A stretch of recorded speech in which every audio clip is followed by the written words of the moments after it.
One way to start the day is, because we're going to be talking a little bit about science, is to figure out what science is about. And for that, you need to get to two words, very important words. And one is the how, and the other one is the why.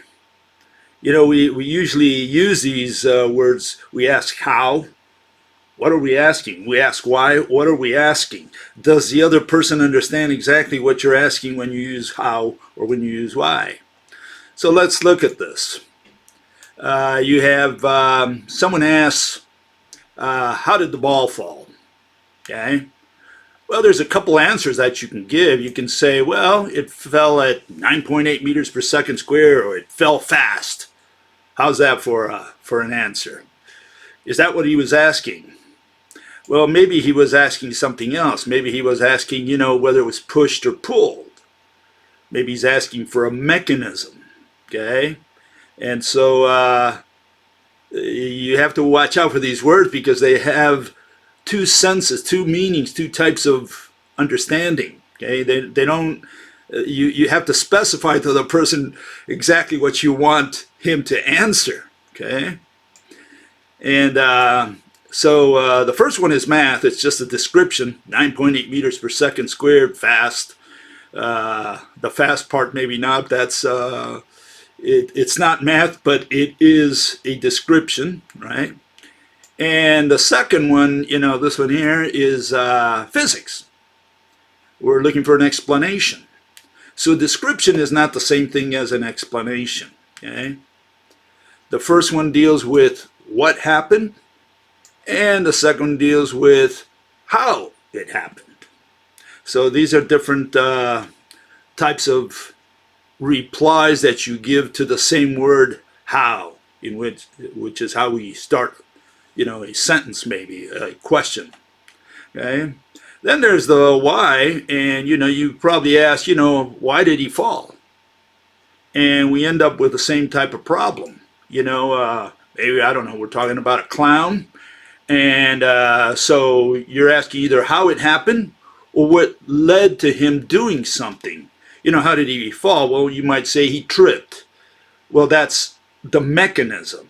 But at the same time, you can say, why did he fall? Well, because he's a clown and he was supposed to do it to make people laugh or for the show or for whatever. So in one case, you're talking about, you know, mechanisms and causes, right? And in the other one, you're talking about what? You're talking about reasons and purpose, okay? And it's these two on the right-hand side, not the one with math, not the how did he fall, you know, how fast or whatever. It's these two on the side here. Those are what form what we call science. That's what people want to know. That's in science, you know, that's what people investigate. How is it that gravity works?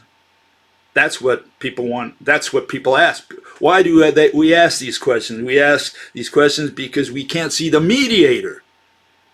See, if you have a pulley, you know, and you pull on a box with a rope through the pulley, well, people look and they say, okay, I understand how that happened, how the box was pulled up. But when you say, you know, the pen fell on the floor, well, now you don't see, you know, what caused it. And that's why people ask those questions and want to know, especially from the physicists. But what we have is that the mathematical physicists, so-called physicists, came into existence, and they are the ones who usually answer these questions, and they usually answer, or always answer them, with irrational explanations. That's where the problem is. We don't have rational explanations for gravity, for magnetism, for how the atom works. There's no rational explanations. And why? Because math can only describe. Physics is about explaining the mechanisms, and that's what we don't have today. Okay, let's get back into the show here. Here's a summary maybe of the hows and whys. Okay, here you can see it. Math, you know, math just is a description. Maybe talks about rates, ratios, measurement. Religion, on the other hand, they do hows and whys as well. But what do they talk about? Well, they talk about how you should behave. They talk about opinions and recommendations. Okay, and that's where the problem is. That's what religion is. Religion is not really about God. It's about, opinions and recommendations. And what's the purpose of religion? Well, what religion wants to do is persuade. Okay, it wants to be able to convince, convert, and recruit you. It deals with maybe morality, politics, ethics, those kinds of things. And those are all opinions, and science is objective, whereas religion is subjective. So that's essentially, the chart that puts how and why in the proper context. Okay, so that's where we start. And well, why is this important? Well, let me put this chart back up there. Because Al-Khalili, as you've seen these last couple weeks, or more weeks, he's on that mathematics side, or he's on the religion side. He's never at all in the science realm. He's never in there, especially in physics, where he's supposed to be. That's essentially what he says that he studied. That's what he tries to spread out there. He never does physics. What he does is either mathematical descriptions with irrational physical interpretations, or he does religion. He just gives his opinion about something, a recommendation or whatever, primarily opinions. And this new fellow, Richard Dawkins, appears to be in the same boat. So who is Richard Dawkins? Well, let's give a quick synthesis of who he is. He's a biologist, ecologist, studied at Oxford University. He says he became an atheist after reading Bertrand Russell's Why I'm Not a Christian. Bertrand Russell said he was an atheist. Maybe I should write a book saying why I stopped being an atheist. Yeah, I used to be an atheist also, and I got out of it. Did I become a Christian, a Muslim, Buddhist? No, I became a scientist. And science is at odds with atheism. Atheism is unscientific, okay? And I'll probably be dealing with that next time around, okay? By the way, on Friday, I'm going to be interviewed, and I'm going to post that later on. I'm going to see how it works. Interviewed on my past experience with spying, okay, Marxism and that kind of thing. Okay, so yeah, he wrote The Selfish Gene, 1976, became kind of famous for that, and he's won all these beauty contests, all these prizes, medals, Olympic medals that they give out there, and became a fellow of the Royal Society in 2001.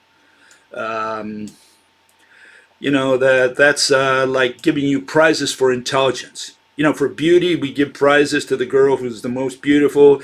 To the fastest runner, we give them a little medal also for being the fastest runner at the Olympics. And mathematical physics has done the same thing. They give prizes for intelligence or for knowledge or for whatever, for discovering something, in many cases accidentally, like Penzias and Wilson did in 1963 with the background radiation. Okay, so this is good old Dawkins today, but I look at him more like this, I think he's more like a caricature of science. I don't have much respect for him at all from a scientific perspective.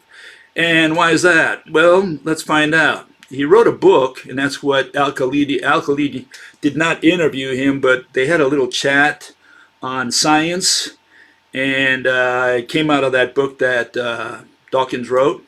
And this is the book, okay? It says Science in the Soul. And I started suspecting that book because it had the approval of two people who certainly are not scientists by any means a stretch of the imagination. One is Michael Shermer, who is a editor of Skeptic magazine. Another one is this James Randi, magician. I had a little bout with Randi couple years ago, and he supposedly tries to debunk all non-scientific proposals. And so I questioned him about energy. And so we went back and forth on the issue of energy. He couldn't believe that I was saying that there is no such thing as energy. And I said energy is a concept. And he couldn't accept that, and he cut me off. He blocked me. Okay, and so these two guys vouch for Richard Dawkins' book. And as you can see, Shermer says, no living scientist is more deserving of such recognition than Richard Dawkins. Not a high recommendation coming from Shermer, okay, at least in my opinion, whose every book reflects his literary genius and scientific substance. Science in the Soul is the perfect embodiment of noble quality literature. Yeah, they talk about prizes, and they talk about science. Let's find out if these people have any idea what science is and what the purpose of science is, okay? And Randi says Science is in the Soul is packed with Dr. Dawkins' philosophy, humor, anger, and quiet wisdom, leading the reader gently but firmly to inevitable conclusions that edify and educate, while dropping in periodic mots that seize attention rather firmly. Okay, and again, these people are giving kudos to Mr. Dawkins, and the question is whether any of them are doing science. Okay, so let's get to that. Let's see if we can find out if these people are doing science. What does Dawkins say in his book? Well, essentially, this is what he summarizes it in a sense, okay? And he says it's a battle cry against irrationality. That's what the book is about, okay? That's what he tells Al-Khalili. And he mentions a couple examples. He says homeopathy, telepathy, and water divining, and all the things that have no scientific justification, but which have a kind of appeal, almost like the appeal of science fiction. Oh, I thought it was the mathematical physicists who do science fiction.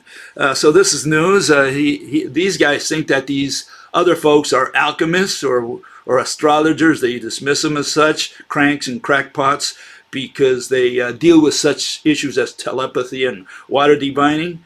And the question is, what do they do in exchange? I mean, is theirs any better? Like, here's a list of irrationalities of math. Okay, black hole, zero-dimensional nothingness, dark matter, ultra-heavy, invisible stuff that they put in the equations to make them come out right, to mimic what they see out there. Particle at two places at once. What sense does that make? What proof do they have? What evidence do they have for that? Wave-particle duality, can you draw it? Can you make a picture of it so I can see what you're talking about?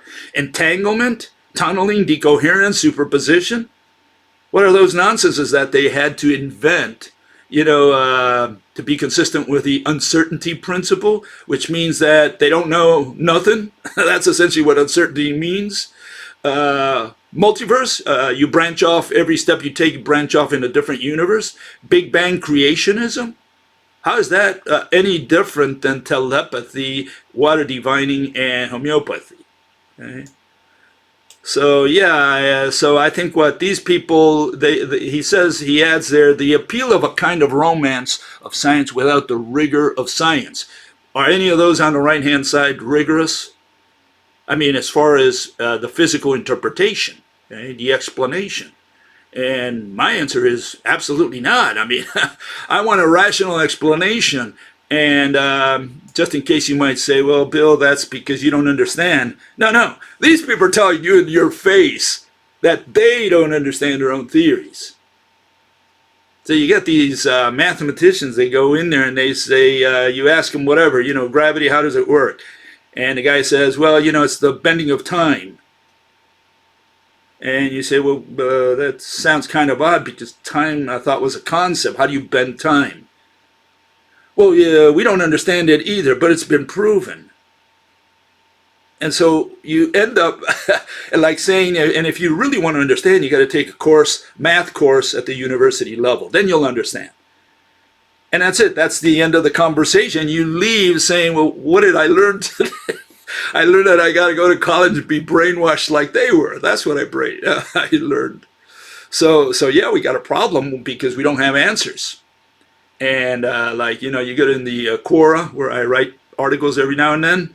And, people ask qualitative type questions. They don't want you giving them a bunch of equations. They want to know how gravity works, how a magnet attracts another, how electricity works, what ionization is, and so on. And these people give them nonsense. They give them nonsense. They give them equations. They give them opinions. And they claim it's been proven. And then immediately they say, oh, but we don't understand it. And if you really want to understand, you got to go to college. So, yeah, people come out as dumb as they came in, or even dumber. They say, oh, thank God there's someone out there who knows all this stuff and does all that math, and that we have all this technology thanks to them, because otherwise, I wouldn't have my smartphone, and I wouldn't have, GPS and whatever. Okay. Al-Khalili says to Dawkins, he said, we used to live in a village where everybody knew each other. No, Dawkins says this, sorry. Where everybody knew each other. You have a small village, everybody knows each other. And today we are in a global village connected through the internet. They're saying that's somewhat positive. To a degree it is, here, you have a chance, like through YouTube or whatever, to communicate the potential, right? To communicate with the entire world. But what is the problem? There are some problems with that as well, because you also have this situation where today we have more censorship because we found more efficient ways to discover dissidents and more ways to silence those who oppose Big Brother theories. The internet also is way overcrowded, and it's almost impossible to get a new theory out into the world. Not so that people will believe it, but so that people are aware of options. This is no longer possible. You got so much overcrowdedness out there that people have trouble finding, needles in the haystack.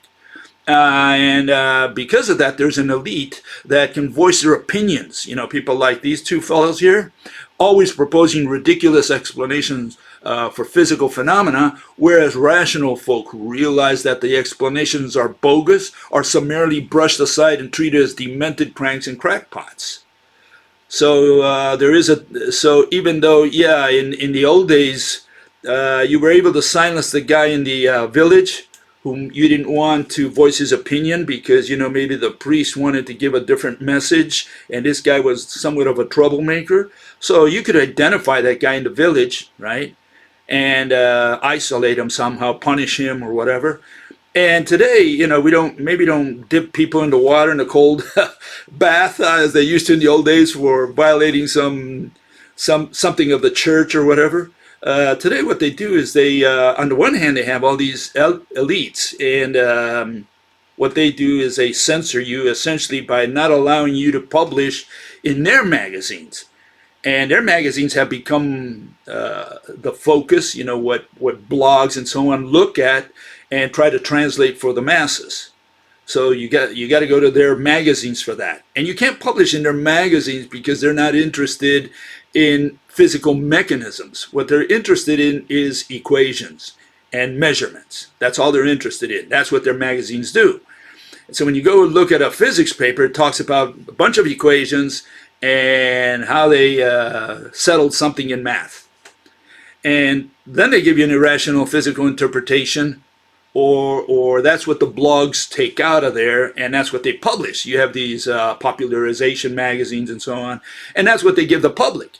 And you can't penetrate that world, because in order to penetrate that world, you got to go into the world of math and publish math, when that's not what your intention is. Your intention is to explain a mechanism.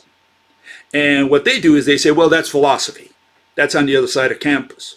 Okay, so you go to the other side of campus and say, okay, let me publish here in the philosophy magazines, since apparently this is philosophy, right?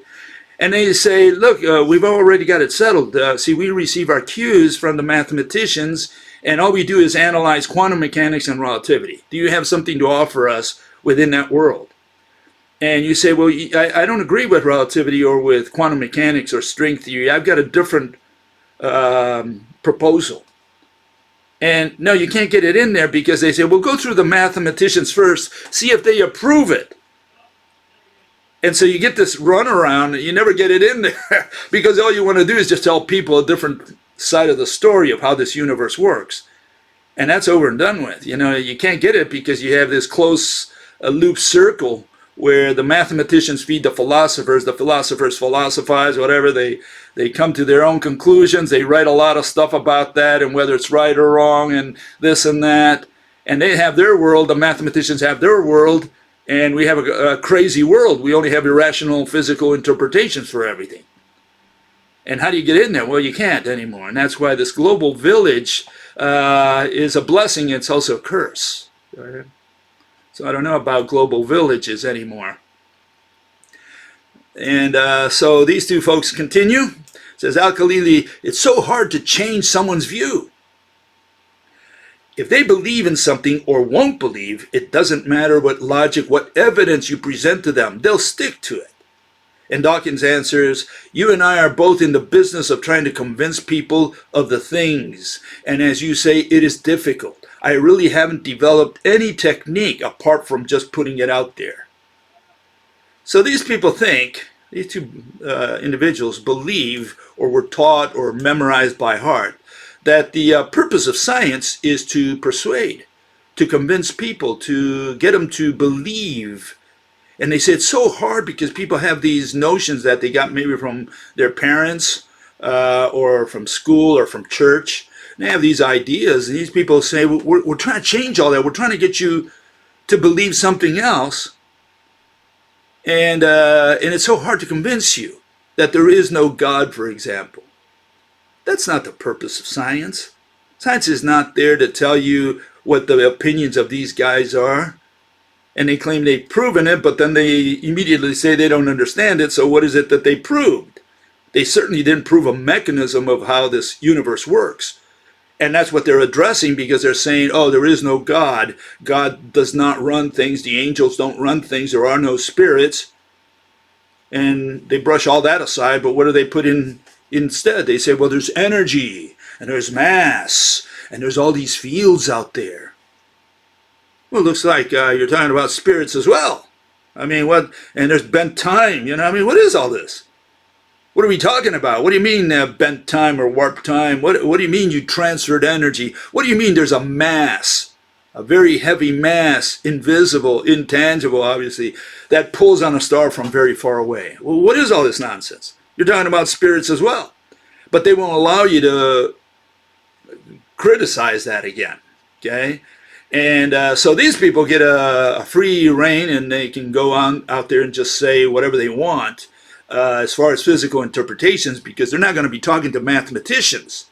They're going to be talking to the general public, and they can't put an equation in there, you know, and say, look, this is the equation, you know, especially if it's a sophisticated equation, people will lose interest immediately. Now they have to try to bring it down to the masses and say, well, this is what we mean.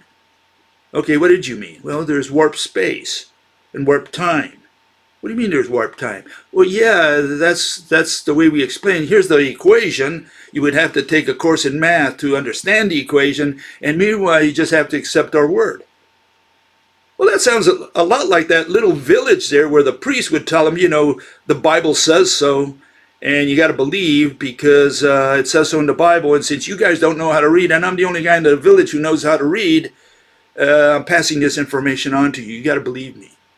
Otherwise, you'll be punished. You won't go to heaven. And these guys say the same thing. They say, you will be punished. You will not be allowed to publish. In our magazines, at least. Okay. And yeah, they dominate that world, and so you can't get your foot in the door. That's what it is. And so a lot of people are looking for real answers, rational answers, and of course, you'll never find them in mathematical physics. All you have is irrational physical interpretations for invisible, intangible phenomena. The visible stuff, tangible stuff, we figured all that out. That's a no-brainer today. Essentially, most of them at least. You know, maybe you might have questions about air. Well, is there something called air? You know, I pass my hand or something there, but I don't see it. So you might have a different idea about that. But if it's visible, intangible, we got to figure it out. In macro, we got to figure it out. It's the invisible micro stuff, the macro stuff that we can't see, those are the ones that we're having trouble with. And we have no solution from the mathematical establishment. Okay? Well, they continue. Not only are they trying to persuade, but they give you an idea of what belief is. They have a different interpretation of what belief is. And this more or less explains their atheism. Okay? And here it is. In science, when we use the word belief, we mean something different from lack of evidence. Okay? Faith-based belief. So we sometimes use the word belief rather sloppily. I don't know what other word they can use, so I'm not sure how sloppily that is, okay? When we maybe should use a different word. What other word are you going to use? You're talking about belief. But what are they talking about? Someone asked the question, and the audience asked them, it was a public talk. If science is about looking for truth, how does that differ significantly from religion and God? And one of them, I think it was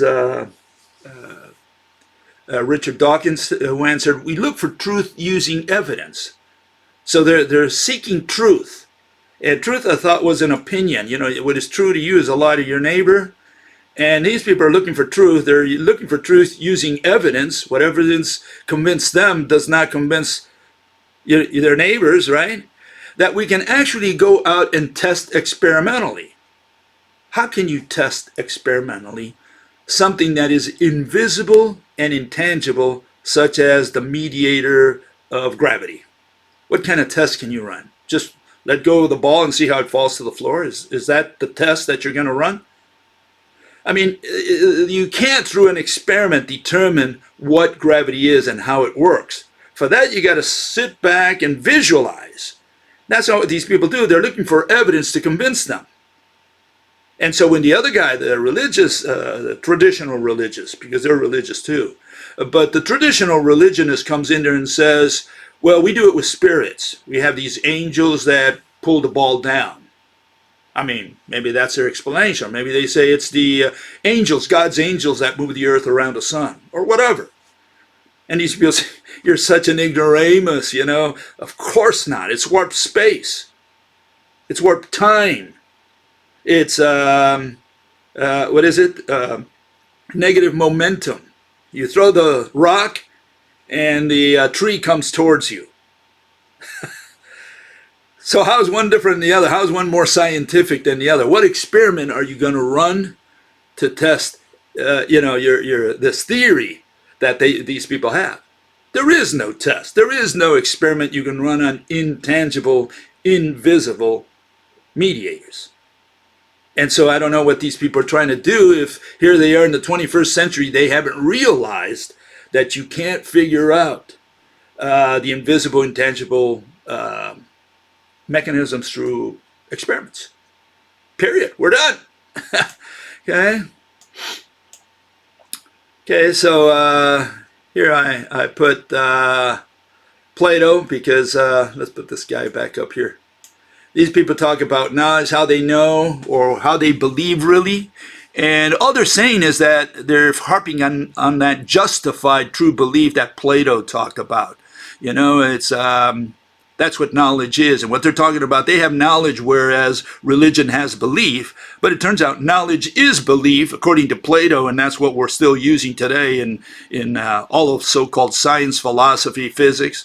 And what these people are saying, essentially, through experimental and, evidence, they're saying it's got to be justified. That's the word they're harping at when they say that theirs is different than just ordinary belief. It's the justified part. And so the question is, again, how justified are they in saying that their stuff is any different than the person who proposes angels and spirits that we can't see and touch or prove? And they're saying the same thing. They're using mediators that we can't see, touch, or prove. They're using energy. They're using field. They're using, time. So mass. What are we talking about? We're talking about concepts. You can't do gravity with mass. That's okay for the equation. Use whether you use Einstein or Newton, it doesn't matter. You can put mass in there, fine. That's a calculation. I want to know the mechanism. What's the physical mechanism? That's when they bring the mass, the energy, the field back into physics, when they're not supposed to, because those words do not belong as objects in physics. And so this is where we have a problem. They're bringing all their math gibberish into physics. Okay, and then they finally tackled a question, these two fellows, and they said, talk about a subject we talked about a week ago, free will versus determinism. And they say free will is an illusion. Al-Khalili says this, okay? Everything that I do is determined. And where do you get that? From the block universe. That's Einstein's, equations lead to everybody in relativity today saying the block universe is out there. Everything has already happened. God there, he's already, from his point of view, he can see everything.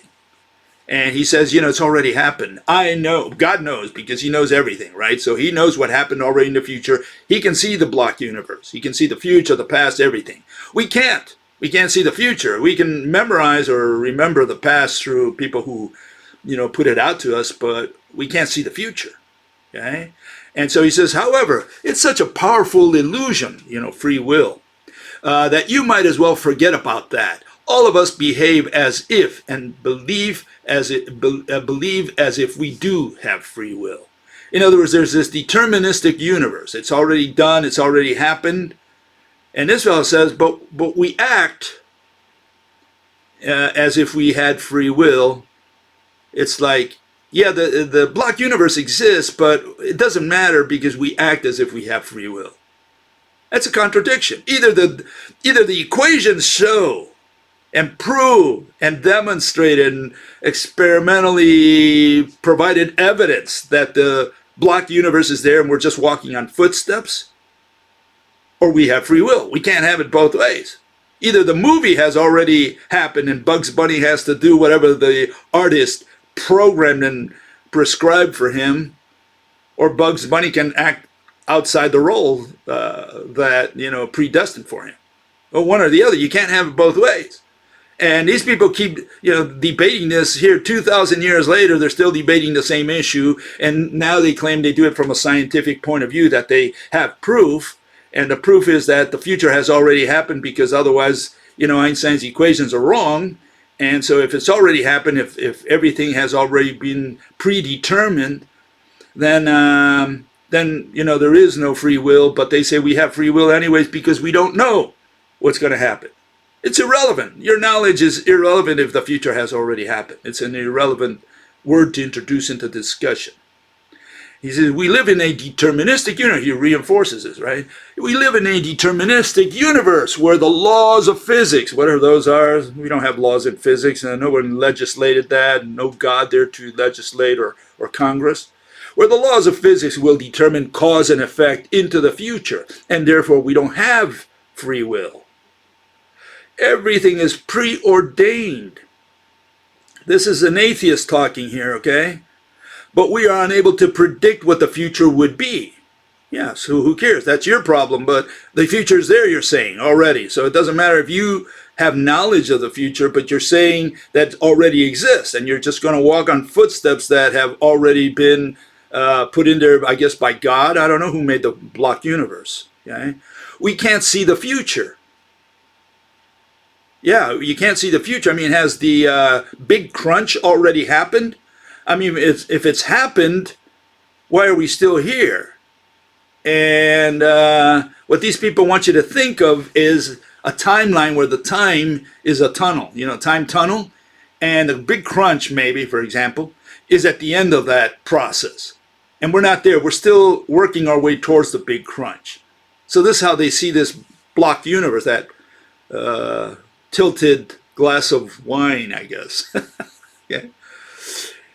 Everything is preordained, but we are unable to predict what the future would be. We can't see the future unless we could step outside of space-time, right? You can step like God there. He's outside of space-time, right? He can see it all. We can't. That's impossible. Therefore, for practical purposes, that illusion is real. So again, we don't care if you know and if you have the illusion. It's irrelevant. Totally irrelevant. And again, they digress. They go on this tangent to try to say, yeah, we can live with both. We can live with free will and determinism, because even though everything's preordained, we don't know about it, and that gives us the illusion of free will.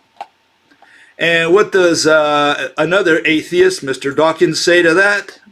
Well, he's more or less in the same boat. He says it, I guess, in different words, or he focuses on a different aspect, really. And here it is. He says, it's a separate question, which is a sort of moral question, which is, if someone stands up in a court of law who's accused of murder and say, it wasn't me that did it, it was my quantum fields, do you still punish them?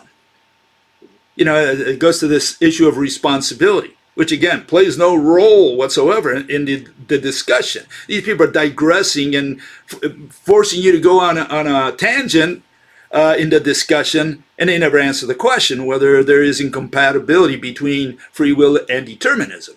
It doesn't make any difference whether you think you're ultimately determined. If punishment has any rationale at all, might we say deterrence, then it's still there whether or not your actions are predetermined.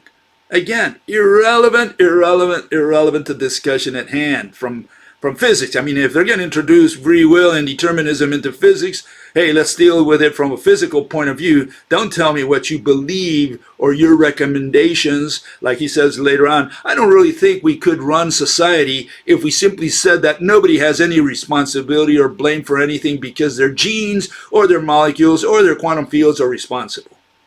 Totally irrelevant. They never answer the question. They just sidestepped it by saying, we don't know the future and you have to be responsible for your actions, irrespective of whether the future has been predetermined for you or not.